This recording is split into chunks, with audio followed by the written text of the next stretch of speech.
What is going on, ladies and gentlemen? Good afternoon. I guess I really couldn't say good afternoon because it's like noon right now on the dot, so I guess good noon will work.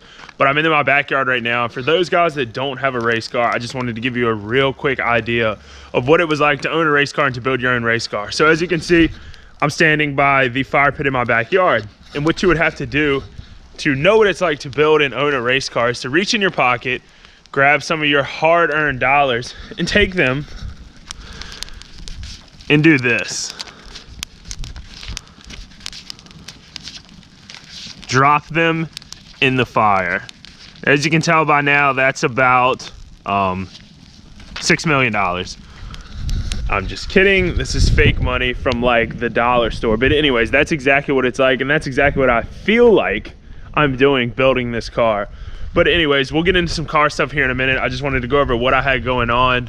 I got the Stroud parachute all mounted with the True Focus Fab parachute mount. I got the Motion Raceworks handle and cable all mounted. I had some issues with my brakes. So the front calipers are 300ZX brakes or Z32 brakes, which is a common upgrade for the 240s. Had an issue with them. When I bought them, they said they were rebuilt.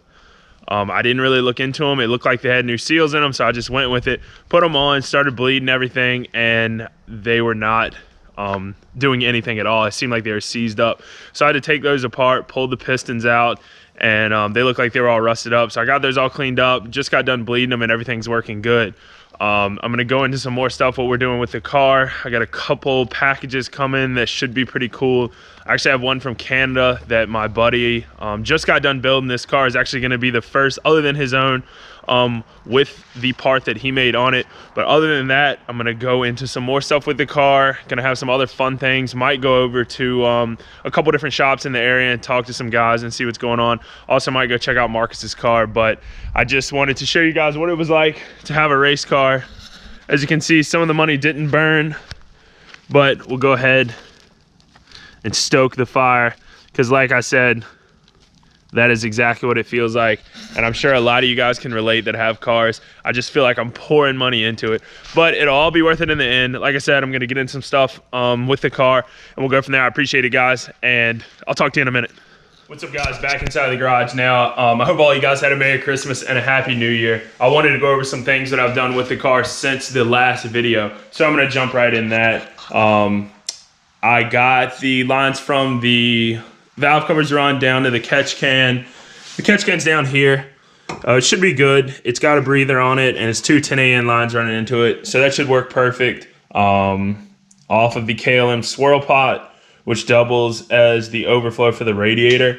Have the line running down, and the overflow tank is down here. It's kind of dark. I don't know if you can see that, but it's right there.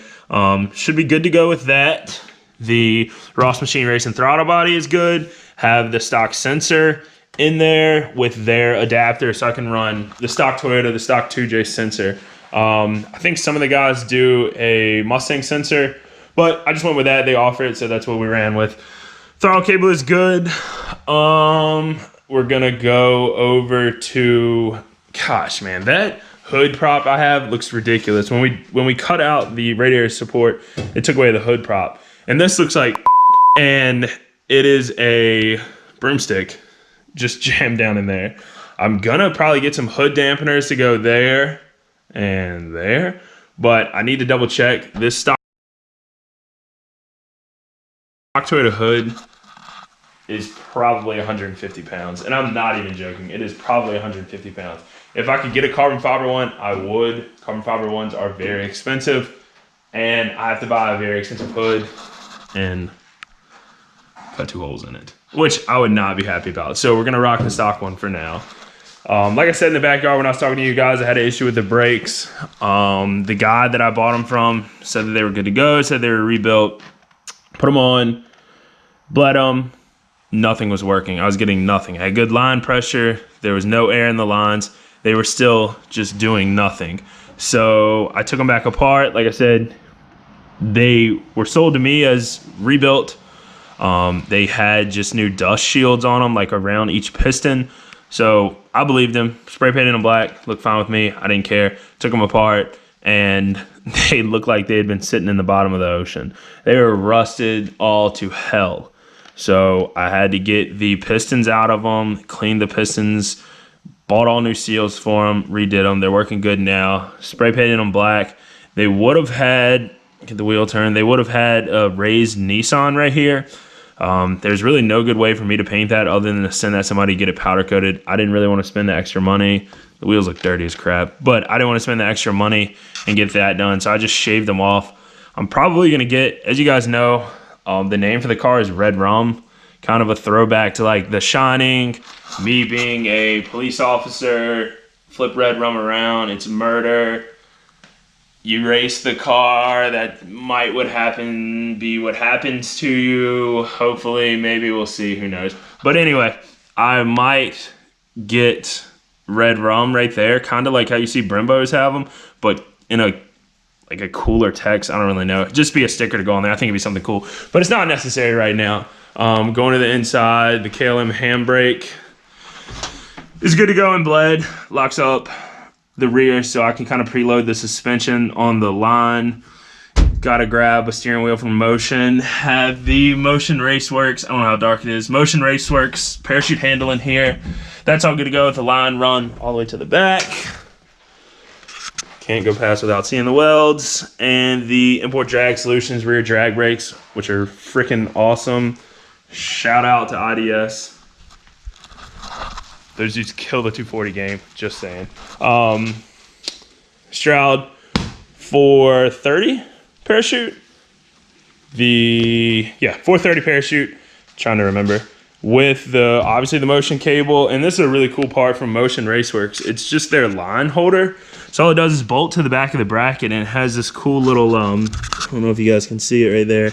Has this cool, oh, cops are here. Has this cool like holder, I guess you can say, it just holds the line tight to the side of the parachute so it doesn't get all wonky out here and everything. But anyway, Stroud 430, I got a good deal from my buddy that decided not to run it. It's brand new. The cool part about this one is it has a spring on the inside. So as soon as you pull the handle, this comes off obviously. As soon as you pull the handle, it opens up. The spring is the first thing that comes out. So the spring shoots out and it has a pilot chute on the spring. So the pilot chute grabs the air and it pulls the rest of the parachute out. Instead of some of the ones I've seen where they just drop and then it has to catch the air, this actually kind of launches it out. So it's gonna be really funny when Marcus is standing behind this and I just pull it from the inside and hit him in the face with this big spring. But anyway, that's some stuff I've done with the car. There's gonna be some more in this video, so you guys just pay attention and please continue to watch. The next part I have is something coming from Canada that has something to do with this area of the car. There's only 2 of them made. One's on his car, and then one of them's gonna be on my car. I'm not giving you the in-depth version of what it is, but it has something to do with this area. It might come out to here, and it has something like the words Dragon Wing in it, just saying. Have a package from Leash come in for all the wiring. Just got, shout out to Daniel Kuhn, he hooked me up and told me to look up Wire Barn. Got all this wiring to do the car for a steal. I ordered it the day after New Year's and it got here today. I ordered it the day before New Year's and it got here yesterday. That's what it was. So like 3-day shipping, which is ridiculous. So appreciate them, Wire Barn. Go check them out if you need some wiring.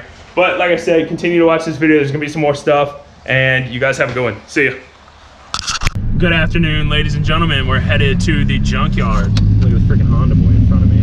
That's probably Marcus. Just kidding, Marcus, love you. But anyway, headed to the junkyard. And why I am going to the junkyard is to look at the 350Z they have there. The long story short on this is I have a drive shaft for the car. I get the drive shaft. I try to install the drive shaft, and the joint, the U-joint, whatever you want to call it, on the end of the drive shaft is the wrong one for the 350Z diff I have.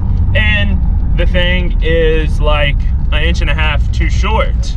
So, look at the Honda boy again. Look at him out there. Look at that tow hook, man. I bet he races like crazy.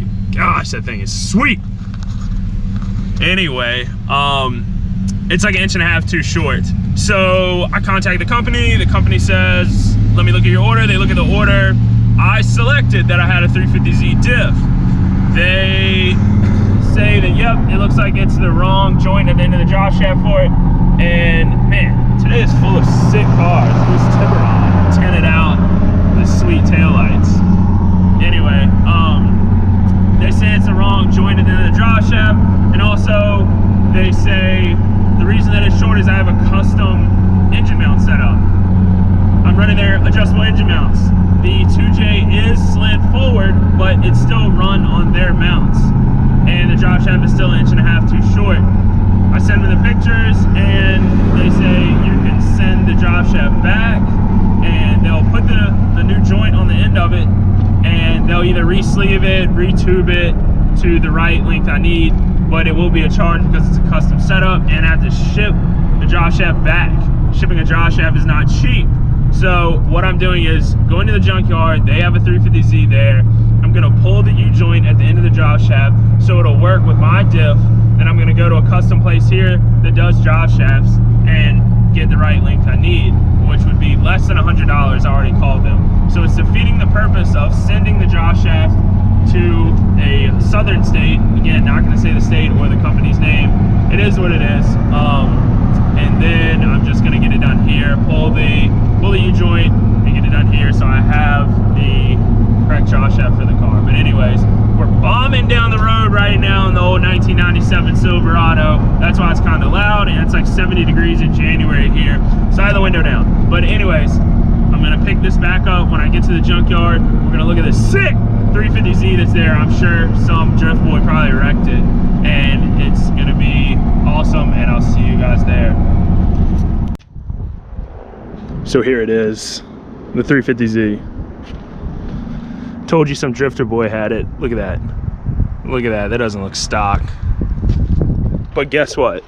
There's no drop shaft in it. That's cool. It probably's got AIDS on it or something. Cool intake.